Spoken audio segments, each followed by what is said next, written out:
포름알데히드가 1급 발암물질이잖아요. 근데 그 수조의 밀봉 상태가 문제가 있어서 이게 스며 나와서 이거 관객들이 암 발생이 가능하다라고 하는 그 뉴스가 계속 나왔었어요. 실제로 무게가 20톤이 넘는 거고요. 유리에 깨지는 거의 안전도 때문에 이게 압축한 거, 이게 깨지더라도 파편이 날아가지 않는 정도로 해서 그런 측면에서 굉장히 노력을 한 상어다. 저는 그렇게 얘기했습니다. 네, 노력을 많이 했죠. 네.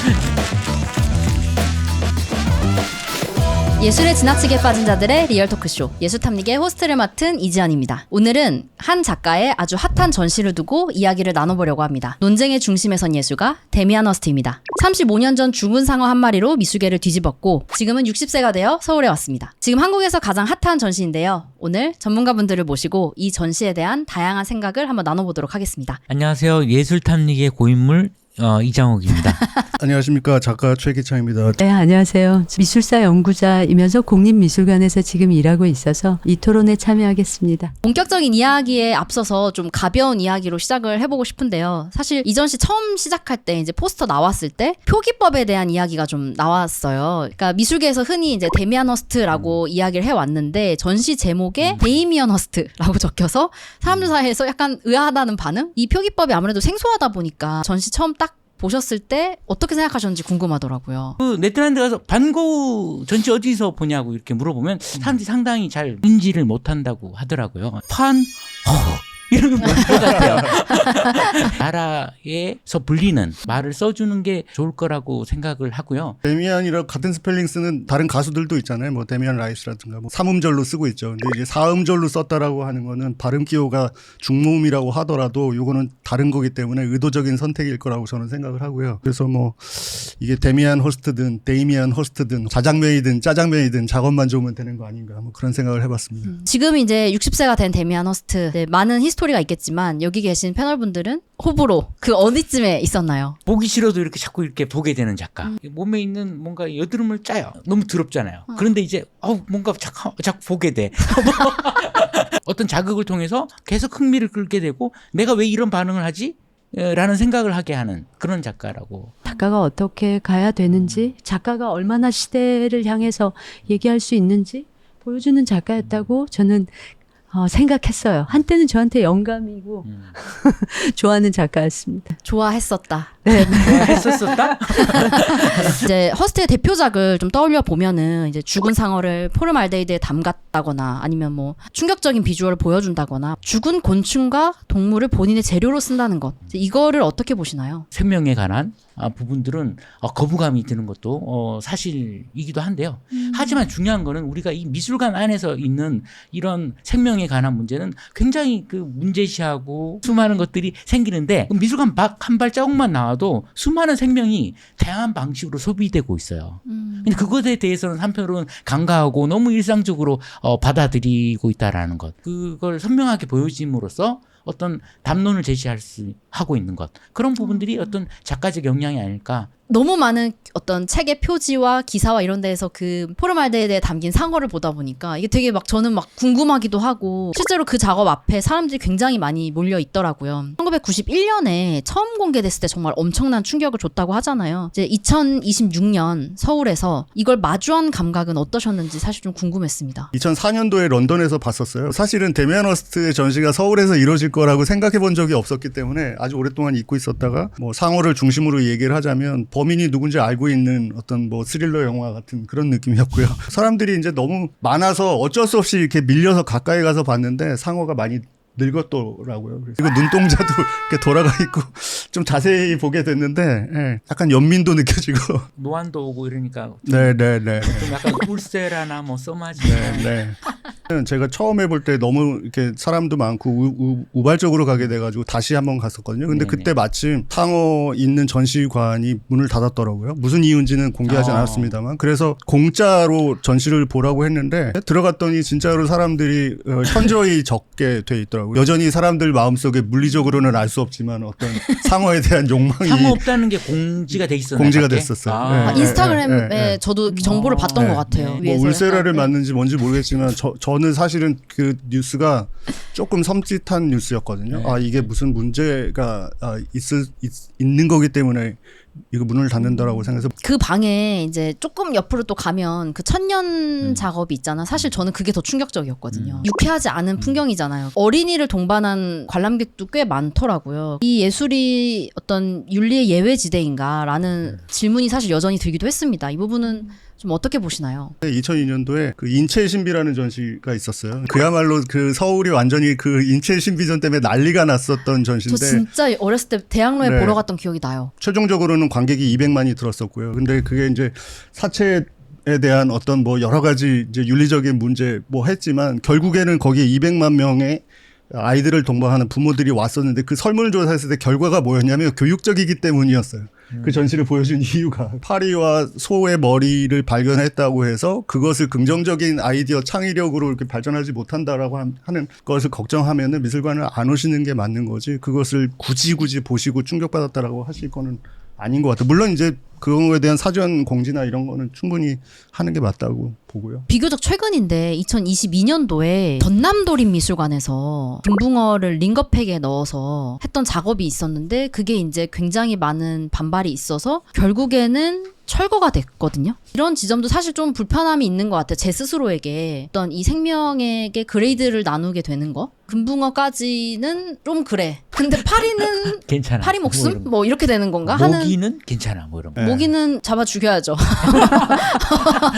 사실 그 시민단체의 반발이 굉장히 지금 거세잖아요. 그런 것들을 목도하고 동시에 선생님께서 말씀하신 미술관 밖을 한 발자국만 나서도 바로 오늘 저녁 메뉴로 족발을 떠올리는 이 모순에 대해서 어떻게 바라봐야 되는가에 대한 생각이 이 전시가 저에게 주는 좀 불편함이었거든요. 영화계처럼 그러니까 어떤 규율을 우리가 서로 합의해서 요 지점까지는 우리가 하면 안 된다든가 이 선을 넘으면 안 된다든가 하는 규율을 만드는 작업 그건 필요하고 그걸 하기 위해서라도 지금 이렇게 동물 단체들이 이견을 제시하고 혹은 비판하는 건 너무 타당하다고 생각해요. 근데 그 타당함이 이 전시를 멈춰라든가 이 작업을 빼라라든가까지 가기에는 우린 한 번도 지금 미술계 내에서 그 얘기를 해본 적이 없다는 거죠. 동물을 사랑하는 사람들의 입장 충분하죠. 근데 동물보다 과일을 더 중요시 여기는 사람 혹은 채소를 더 중요시 여기는 사람도 있잖아요. 과일이 떨어진 것만 먹어야지 따는 거는 과일의 영혼을 꺾는 거다. 뭐 이런 사람들이 만약에 시위를 하면은 그러면 이때까지 과일 그리고 정물 그린 사람들이 다 붓을 꺾어야 되는 건가? 저는 그런 건 또 아니라고 생각을 하고요. 지금 여기저기서 그 동물권에 가지고 사인하신 분들의 그 주장을 제가 좀 봤어요. 근데 이게 좀 모순되게 느껴지는 게 뭐냐면 지금 데미안 허스트가 이 작업을 한 게 거의 35년 전인데 35년 동안 한 번도 데미안 허스트라는 이름을 거론하면서 동물권을 주장한 적이 없는 분들이 서울에 오니까 갑자기 이거에 대해서 반대 시위를 하거나 반대 성명을 한단 말이에요. 그러면 35년 동안은 괜찮았는데 갑자기 그 문제가 생각나신 건지 아니면 서울에서는 안 된다라고 얘기하시는 건지. 저는 어떤 네. 주장은 계기가 있다고 생각하기 네네네. 때문에 네. 그 분들이 그러니까 이번 일을 계기로 해서 이것들을 전면적으로 좀 내세우는 네. 덕분에 찾아보게 된 거는 엔딩 크레딧 마지막에 이 강아지가 어떠한 환경에서 촬영이 됐는지를 명시하는 게 이제 좀 법적으로 만들어진다든지 이제 그런 것들을 보면서 그러니까 정답은 없는데 그러니까 시대 정신에 맞춰서 그 어떤 우리 간의 의식이 조금씩 정교화되고 있구나라는 그 신호가 그 업계에 굉장히 중요하다는 생각이 들더라고요. 그런 것들이 한편으로 또 법제화되어서 어떤 법적으로 문제가 됐을 시에는 그게 창작에 굉장한 영향을 미치잖아요. 지금 같은 환경이면 로버트 프랭크나 다이도 모리야마 같은 스트리트 스냅샷으로 멋진 작품을 만들어내는 게 불가능한 상태거든요. 다 이게 초상권이 있고. 네. 그래서 이게 항상 이 양날의 어떤 검인 것 같아요. 그리고 앞으로 그것이 또 다른 방식으로 또 다른 규제와 어떤 잣대 이런 것들로 이제 끊임없이 우리를 평가할 거라는 거죠. 그런 부분들이 예술가들에게는 한편으로는 굉장히 되게 곤혹스럽고 그 창작의 범위를 되게 좁히는 것이 아닌가. 그래서 한편으로는 이게 법적으로 어떤 규제가 있지 않다면 최대한 작가가 할 수 있게 하고 선택권은 관람객이 하도록 하는 그런 방식으로 가는 게 아무래도 현재의 시선에서 과거의 작품을 어떻게 바라봐야 되는가에 대한 것 같기도 해요. 도덕적인 기준도 그리고 법적인 기준도 시대마다 달라지니까 2007년에 만든 신의 사랑을 위하여 그러니까 18세기 두개골의 다이아몬드 8,601개를 박은 작품 700억 원이 넘는 걸로 팔렸더라고요. 근데 여기서 잘 알려지지 않는 사실이 하나 있더라고요. 구매자가 한 단체였는데 그 단체 작가 본인이 소속되어 있었더라고요. 그 아트넷이랑 뉴욕 타임스가 보도한 바에 의하면 데미안 허스트의 대표작 중에 일부가 실제로는 거래된 적이 없는데 이게 거래되었다라고 알려져서 이게 가격 부풀리기 논란이 있는 게 아니냐. 그러니까 이거 자체를 뭐 작업으로 보는 사람도 있고 시장 조작 의혹로 이제 해석되는 부분도 있어서 좀 예민하긴 한데 패널분들이 좀 어떻게 생각하는지 궁금했습니다. 저는 안 예민한 것 같아요. 나쁜 짓이죠. 하면 안 되는 거고. 아내가 죽고 나서 그의 유족들과 비평가들이 만화의 작품을 올리기 위해서 이 비딩을 합니다. 이게, 서로 그 논문도 있어요. 진짜. 네, 그러니까 이 욕망인 거죠. 모든 작가가 옛날부터 가지고 있는 욕망인데 그 욕망을 적절하게 작품으로 포장하고 싶었으면 밝혔어야 된다는 거예요. 되게 간단한 원칙이고 그 원칙에 입각해서 했으면 문제가 되지 않았을 걸 꼭 남이 먼저 너 그랬다며라고 말해서 결국 이렇게 밝혀지게 된다라고 하는 건 그거는 저는 문제라고 생각합니다. 이런 논란들을 계속 만들면서 성장해온 사람이에요.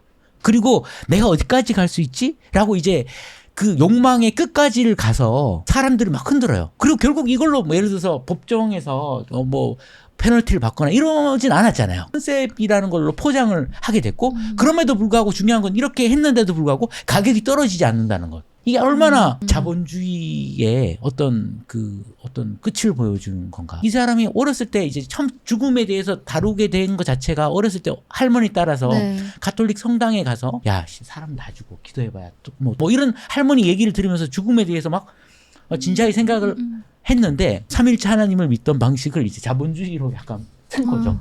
그래서 내가 이 자본주의의 교부의 역할을 몸소 실천하고 하면서 어디까지 갈 수 있는가를 직접 몸소 보여주고 거기에서 어떤 리스크도 없이 정말 추정 자산 한 5천억 정도 작가 하나가 그 정도를 이뤄냈잖아요. 정말 가난한 정말 모든 시체 닦는 아르바이트도 했던 가난한 한 청년이 자본주의의 교부의 역할을 예술로 하고 있는 사람이라고 생각합니다. 해골 작업 그 포돌 러브가 작업 먼저 얘기하면 저는 이게 좀 코미디 같은 게 뭐냐면 어렸을 때 데미안 허스트 어머니가 데미안이 말 안 들면 등짝 때릴 때 했던 말이라는 거잖아요. 그러니까 우리말로 하면 맙소사 이놈의 새끼야 뭐 이런 뜻인데 이거를 직역을 하다 보니까 신의 사랑을 위하여 뭐 이래가지고 되게 이렇게 숭고한 제목이 이제 붙어가지고 당연히 전시 작품 제목을 짓는 작가 입장에서는 중의적인 해석을 뭐 고려했겠지만 만약에 제 작품 제목을 맙소사라고 했는데 그것을 영어로 예를 들어서 뭐 굽어 살펴주시옵소서 뭐 이런 식으로 번역을 하다면 되게 코미디가 되는 거랑 비슷한 유사한 형태라고 생각을 하고요. 시장 교란 행위 이런 거에 대해서는 저는 어떻게 생각하냐면 어렸을 때 사치를 만났잖아요. 그래서 데미안 허스트가 사치랑 결별을 하는데 13년 정도 후원을 받았거든요. 근데 13년 후원을 받고 나서 데미안 허스트가 사치가 사줬던 작품을 다시 다 거꾸로 다시 다 삽니다. 그게 왜 다시 사냐면 데미안 허스트가 사치라고 하는 사람하고 가까이 있을 때 무엇을 목도를 하냐면 그 팝아트와 그 YBA 작품을 사기 위해서 그 전에 컬렉션을 다 팔거든요. 근데 미국의 그 신표현주의 줄리앙 슈나벨 작품 30점 이상을 한꺼번에 다 쏟아내가지고 가격을 완전 폭락하게 되죠. 우리 알겠지만 그 줄리앙 슈나벨 그 바스키아라는 영화 만든 영화 감독으로 굉장히 유명하잖아요. 잠수정과 나비에서 무슨 저 큰 대상도 받은 유명한 감독이지만 감독이 된 이유가 화가로서의 가격이 너무 폭락해서 자기 일을 다른 증명하기 위해서 감독이 됐다는 설이 굉장히 의미가 있다고 생각을 하고요. 그래서 그것을 봤을 때 사치와 헤어졌을 때 자기 가격이 폭락이 될 거를 염두에 두면서 당연히 팝 아티스트로서 그 시장에 대한 개입을 생각했을 것 같고요. 그렇기 때문에 아까 그 해골 작업이라는 걸 했을 때 미술과 거래가 있는 역사에서 유일하게 그 중간 중개상을 제외시키고 자기가 직접 옥션에 뛰어든다라고 하는 거는 그거 자체로 저는 팝 아티스트로서의 예술적 영역을 확보하는 거라고 생각을 하거든요. 근데 이제 그걸 뭐 가짜로 했고 시장 교란을 했고 그런 범법 행위가 있으면은 당연히 구속해야겠죠. 근데 그것이 아닌 뭐 맹점을 파고들었다 그렇죠. 뭐 이렇게 바라본다고 하면은 조금 생각해 볼 필요도 있다 이렇게 생각합니다. 사실 되게 용감한 선택이에요. 그렇죠, 자기 그렇죠. 것을 바로 옥션으로 낸다라는 것은 수많은 갤러리를 적으로 돌린다는 거고 그런 부분들을 감수하고 자기가 그 최전선에서 교부로서 역할을 하고 있는 거거든요. 근데 되게 대단한 실제로 사람이죠. 그 옥션 쇼를 할 때 뭐 몇 점은 어떻게 그런 식으로 돌려서 이렇게 구매를 했는지 모르겠는데 실제로 총액이 2천억이 넘었어요. 그러니까 그 정도 가격을 감안한다고 해도 그거 자체는 굉장히 미술사적으로 의미가 있는 행사 작업, 저는 작업의 일환으로 보는데 정말 문제적 작가라는 생각이 더더욱 듭니다. 사실 이게 논란이 정말 끊임이 없는 게 2021년에는 그 더 커런시 프로젝트를 또 했거든요. 만점의 점 그림을 만들고 이걸 NFT로 만든 다음에 그 구매자에게 선택하게 했었거든요. 너 NFT를 가질래? 종이 실물로 가질래? 했는데 실제로 이걸 좀 찾아보니까 아주 소폭 더 많게 실제를 더 하겠다라는 반응이 더 많았더라고요. 이제 1년 뒤에 그 NFT를 선택한 사람들의 실물 종이 작품 수천 점을 실제로 그냥 불태워 버렸고, 이제 그게 되게 기사에 많이 충격적인 장면으로 나왔었죠. 이제 당시 이제 유럽이 어떤 그 생활비 위기로 힘들어 하던 사람들이 많았던지라 이렇게 부자가 수백만 달러 너치의 작품을 태우는 쇼를 하는 거에 대한 비판도 굉장히 많았었거든요. 코로나가 한참일 때예요. 그래서 아마 그 너무 많은 사람들이 죽고 있는데 이렇게 돈을 태우는 행위, 그러니까 그림을 태우는 행위가 돈을 태우는 행위처럼 아마 보였던 것 같아요. 그래서 비판이 일어났던 것 같은데, 가상의 공간 안에 작품을, 원작을 어떻게 심을 것인가, 이런 논의들이 그때 당시에 있었고 지금도 뭐 하고 있는데 그 논의에 대한 데미안 허스트의 답이었다고 생각해요. 그러니까 자신의 의견? 나는 이렇게 생각해라고 하는 거고, 그 다음에 뭘 골랐는데 나는 NFT를 고를 거야. 그 사람들이 4천 얼마야? 그럼 그건 당연히 없애줘야죠. 그렇게 계약한 거잖아요. 이거는 제가 빙의를 하지 않아도 대답을 할 수 있을 것 같아가지고 데미안 허스트가 죽음이라고 하는 그 바니타스를 주제로 출발을 해서 그다음에 할머니의 약장을 통해서 그 의학에 대한 어떤 믿음, 지금 이거는 어떻게 보면은 거기서 연장선에서 어떻게 원본에 대한 죽음과 믿음과 원본이라고 하는 거는 영원 불변한 건 없다라고 하는 측면에서는 동일한 주제라고 생각하거든요. 근데 그것이 이제 시대적으로 가장 예민한 부분이 어떤 부분이냐, 그것을 동물적인 감각으로 기가 막히게 찾아내는 사람이다, 저는 그렇게 생각을 하고요.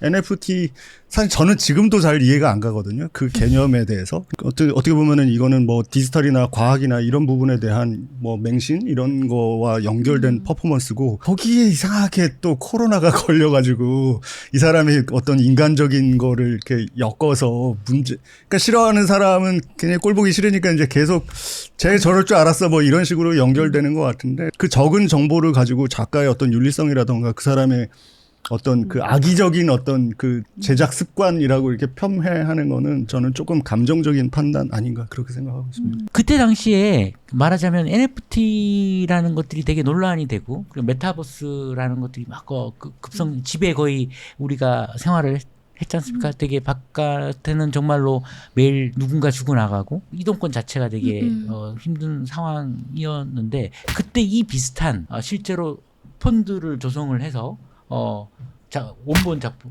좀 마스터피스들을 사서 그걸 이제 NFT로 만들고 실제 작품들을 불태우는 다른 사례들도 상당히 좀 많았었거든요. 그런데 데미안 같은 경우는 작품을 만들었어요. 천점을 만들었어. 그거를 어떤 게 더 좋아요? 이렇게 질문을 던졌잖아요. 지금 질문을 던졌는데 본인의 입장에서는 절대 실패할 수 없는 마켓이 만들어진 거죠. 태우건 안 태우건 내 작품은 다 소비될 거고 내 계좌는 빵빵해질 거고, 그리고 나는 사회적 질문을 던졌고, 그리고 그것을 지금 할 수 있는, 딱 이 시기에 가장 적확하게 할 수 있는 그런 것들을 몸소 실천한 것, 작업을 통해서.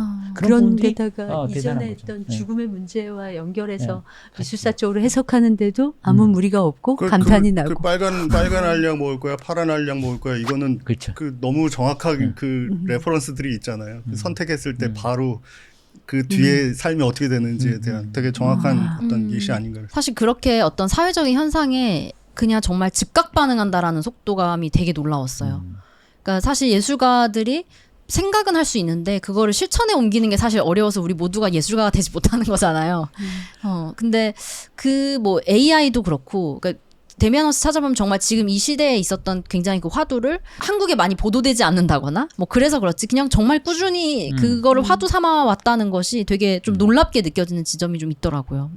약간 본능적인 이런 게 있는, 동물적인 감각이 직감으로 있는. 야, 이건 된다. 뭐 농담처럼 말씀드렸지만 데미안 허스트가 저보다 좋은 작가라고 제가 단언코 말씀을 드리는 이유가 뭐냐면, 오늘은 저는 제프 쿤스 얘기를 좀 해야 된다고 생각을 하거든요. 데미안 허스트보다 10살 많아요. 제프 쿤스가 미술계에 등단을 할 때 했던 작업이 바로 그 이퀄리브리움이라고 하는 농구공 작업인데, 이 작업을 통해서 미술계에서 완전히 진짜 스타로 등극을 했고요. 그 수조 안에 농구공 뭐 3개도 있고 2개도 있고 뭐 여러 개 종류가 있지만 그게 이게 중간에 이렇게 떠 있는 거를 보고 데미아너스가 그걸 보고 충격을 받았다라고 하는 인터뷰를 굉장히 여러 군데서 합니다. 근데 저는 그 이미지 2개를 떠올려 보시면은 그 농구공 이미지하고 상어 이미지가 동일해요. 근데 그 제프 쿤스가 이퀄리브리움을 만들었을 때가 85년도고요. 상어를 만들었을 때가 91년도예요.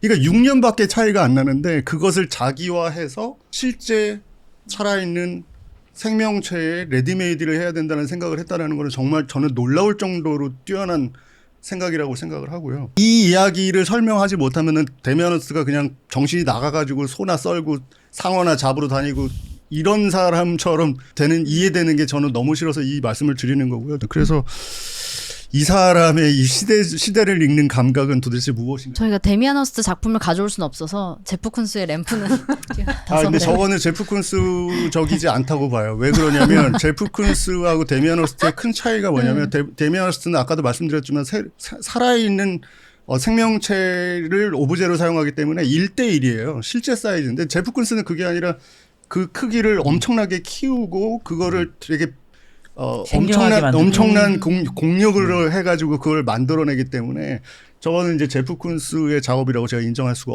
없습니다. 죄송합니다. 네, 저희가 그럴 만한 작업을 가져올 수는 없어서요. 네네네. 데미아너스트가 재밌는 또 신작 발표를 했더라고요. 사후 페인팅이라고. 사후에도 200년간 자신의 예술 세계를 이어가는 프로젝트거든요. 그래서 매년 한 점씩 제작할 작품에 대한 구체적인 지침이 담긴 200권의 노트를 남기는 프로젝트이더라고요. 그러니까 죽어서도 통장이 빵빵해지는. 사실 저는 한 번도 발상을 해본 적이 없는 거라서 이게 실제로 그 사후 회화 이렇게 번역이 되는데 뉴포트 스트리트 갤러리라고 지금 데미아너스트가 자기 컬렉션 3,000점으로 운영하는 갤러리가 있잖아요. 그 갤러리에 자기 컬렉션 이름을 머더미라고 붙였어요. 그러니까 날 좀 죽여줘 막 이러고 있는. 네, 그러니까 그 사후 프로젝트는 그야말로 데미아너스트 스타일이다. 좋습니다. 이렇게 저희가 1부에 대한 이야기를 좀 마쳐봤고요. 이제 1부가 마무리입니다. 이제 2부로 장난치지 지금 거의 다 한 거 아니에요? 또 해? 네, 1부는 여기에서 마무리를 하고 2부에서 전시에 좀 더 집중된 이야기로 한번 찾아뵙겠습니다.